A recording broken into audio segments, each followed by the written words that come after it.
My other request for you tonight, though, is everything that you've ever learned about nutrition up to this point, I want you to set it aside, okay?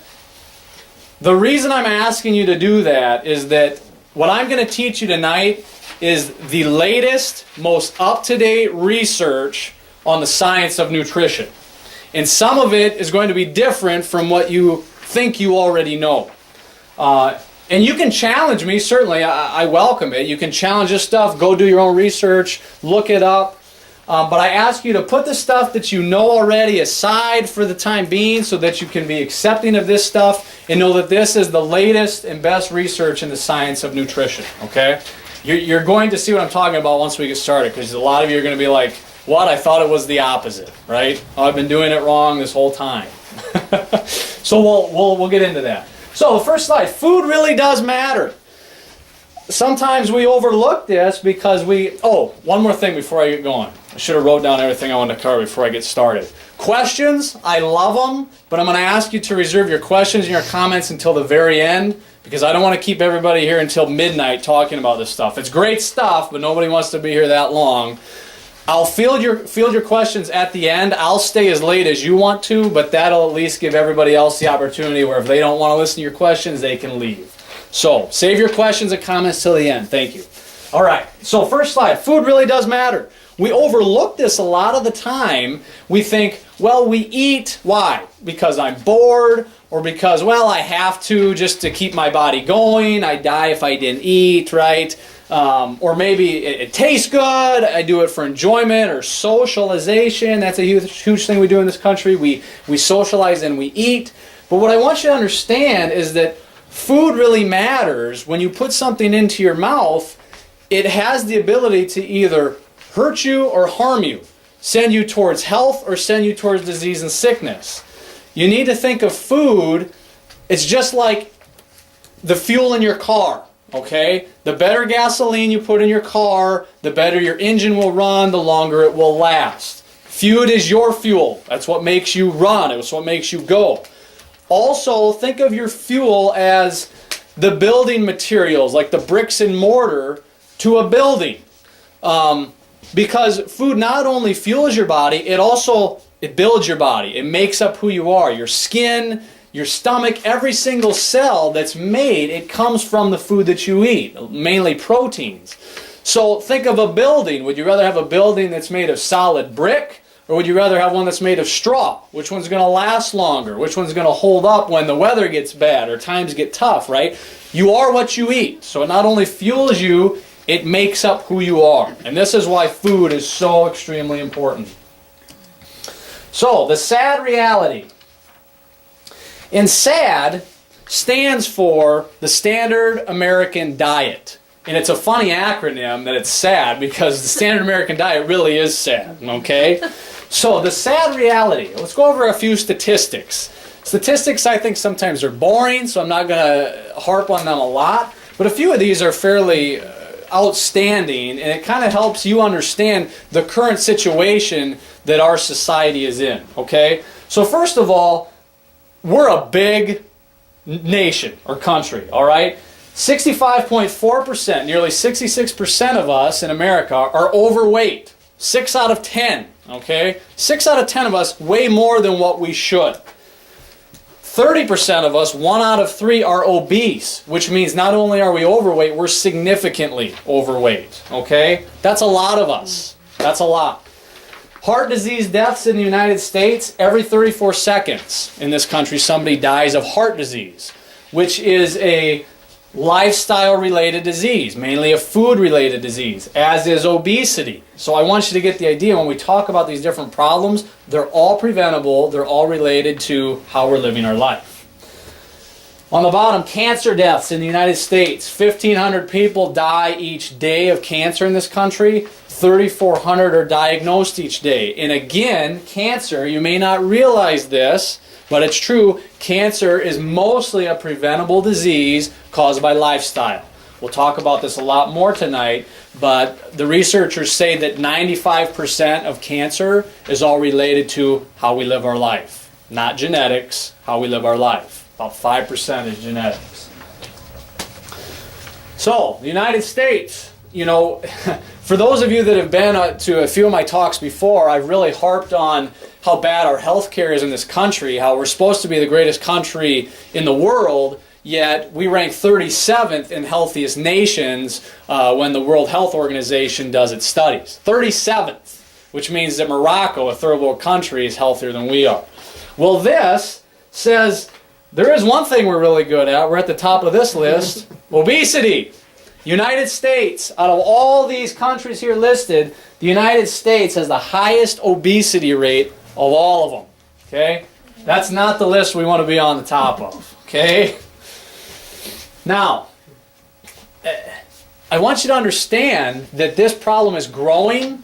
It didn't used to be a problem in kids. It used to be more once we became adults, we started being lazy. We didn't exercise much. We weren't playing sports on the playground. We weren't doing recess. We were, being lazy on the foods we're eating. But now it's not just adults. It's happening in children too. We're seeing that more and more of our youngsters are overweight, obese, being diagnosed with type 2 diabetes, which is a lifestyle-related disease because they're overweight. So it's not just baby fat, okay? If you look at the kids or you look at your kids and you say, well, yeah, they're overweight. It's not just baby fat, okay? And look at the numbers here. 20% of Americans 4 years old are obese. Again, significantly overweight, not just a little baby fat. 1 out of every 5 kids that's 4 years old is obese, significantly overweight. Childhood obesity more than tripled in the last 20 years. So it's going up. It's skyrocketing. Okay, this is getting out of control. Adolescent obesity is also tripled. Overweight adolescents have a 70% chance of becoming overweight or obese adults. So that last part tells us that it's unlikely for these kids to just outgrow it. If you think, well, yeah, they're young, they'll outgrow it, it's baby fat, they'll burn it off. This is saying that 20% of the kids 4 years old are significantly overweight, and it's saying that when kids are overweight, they have a 70% chance of staying or remaining overweight into adulthood. So most of them aren't losing it, okay? So you might think, well, who cares, right? So we're an overweight nation, big deal. Some of us might think, well, cosmetically, it looks better if we're skinny or we're thin. Sure, that's fine. And that might be what motivates you. And if it does, great, because we all need something that motivates us. But it's more than that. It's not just cosmetic. Okay, again, I told you, we're not just talking about losing weight. We're talking about how do you be healthy. Well, look at this. It's not just cosmetic. It's affecting your overall health. Cause and effect here. When you have 15 extra pounds on your body, look what it does. It doubles your risk for type 2 diabetes. 15 pounds, that's it. Doubles your risk of having type 2 diabetes. 22 extra pounds increases heart attack risk by 75%.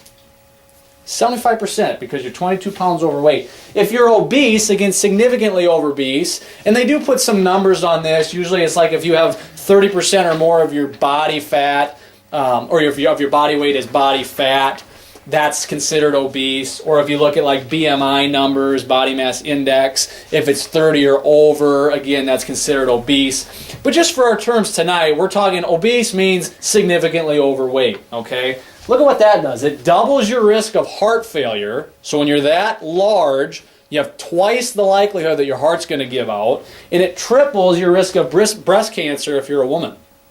We talked about cancer being a preventable disease just a few slides ago. Well, here it's showing up again. Being overweight triples your risk. So if you can maintain a healthy weight, you significantly decrease your risk of developing breast cancer as a female. So, for this problem, we have all these diet books, diet fads, diet gurus, right? I mean, here's a few of them. The South Beach diet, the Zone diet. Maybe you guys have heard a few of these as you see them pop up. There's all kinds of diet books and diets that have come out over the last 30 years or so. I mean, look at them pile up. This is ridiculous, right? All kinds of these suckers. Here's what happens. Here's what happens when you combine the Taco Bell diet with the alcohol diet. That's a no-no. You don't want to do that one, okay?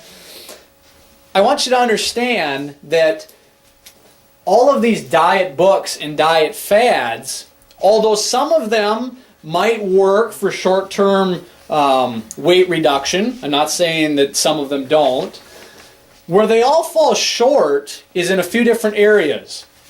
One is healthy weight reduction, because just because you lose weight doesn't mean it was a healthy way to do it. There's a lot of unhealthy ways to lose weight, okay? And that shouldn't be your goal. Your goal should be to be healthier, and then a nice side effect is that you lose some weight from that as well, and you're a healthy weight.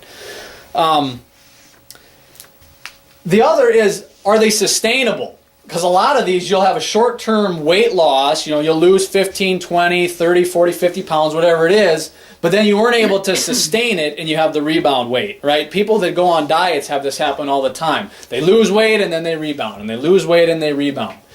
And thirdly, the problem with all those diets is that majority of all of them are not based in solid scientific principles of nutrition, the science of nutrition, okay? Most of those books, they kind of take bits and pieces and then they manipulate that idea and make it a whole diet, which isn't well-rounded and it's not healthy. Like, for instance, I'll just talk about one, and I'm not here to bash any particular diet, but the Atkins diet has been one that's been really popular over the last 10 years or so that I can remember. In the Atkins diet, I saw a lot of people lose a lot of weight on it. But the problem with the Atkins diet is it took one idea of weight, the idea of carbohydrates cause weight gain, totally manipulated the idea and told people they could eat whatever they wanted as long as it wasn't a carbohydrate, which is absolutely ludicrous for healthy living and healthy eating. Okay, and we'll talk more about that as we go. But that's one example. So tonight, I'm going to give you a bunch of principles, but I'm also going to give you a plan to be able to follow. And it's going to depend on your particular status that you're at right now as to which one you need to be following. But I'm going to give you a plan that's rooted, again, in the science of nutrition, the latest and greatest in the science of nutrition, so that not only are you going to be a healthy weight, but you're going to be healthy, and you're going to be able to sustain it, maintain it for a lifetime. So when we look around the world, it's interesting to compare our culture and the way we eat and the way we do things in our health to other cultures around the world. And one of them that we're going to look at several times tonight, this guy's a part of it right there. It's the Okinawans in Japan, okay? A lot of studies have been done comparing us to the Okinawans of Japan, and there's some interesting things that they found. Basically, the researchers and the scientists in this country have been somewhat flabbergasted in trying to figure out why on earth you have people living in Okinawa, Japan, that have less medicine, they have less doctors and nurses, they have less hospitals, they have less vaccinations, they have less of all of that the United States does, yet they're blowing us out of the water in terms of their health. And this it's underneath the skin of the researchers and the scientists and the healthcare providers in this country, because we should be as healthy as they are, but we're not. And we're supposed to have all this great technology and medicine, but yet we're way below them in healthcare. Okay? Well, really what it comes down to, and we'll talk more about it as we go along, but it really comes down to their lifestyle and mainly their diet compared to ours. Regardless of the fact that they don't have the vaccinations and the medications and the hospitals and the doctors, it's that their lifestyle and mainly their diet is so much better than ours, so they live longer than us, and they get sick less than us and have less disease than us. So, researchers have been looking for this fountain of youth, because we all want it, right? This fountain of youth, the magic pill that'll make us live forever, or at least a long time, and we'll be healthy and happy, and we won't be sick, and our skin will look great, and we'll be thin, right? This fountain of youth. Well, as researchers have been studying this stuff, what they've actually found is the fountain of health. And the fountain of health is the fountain of youth, but what they've discovered is that if you follow these 5 essentials, some of you know what those are because you heard me talk about them before, and I talk about them every time.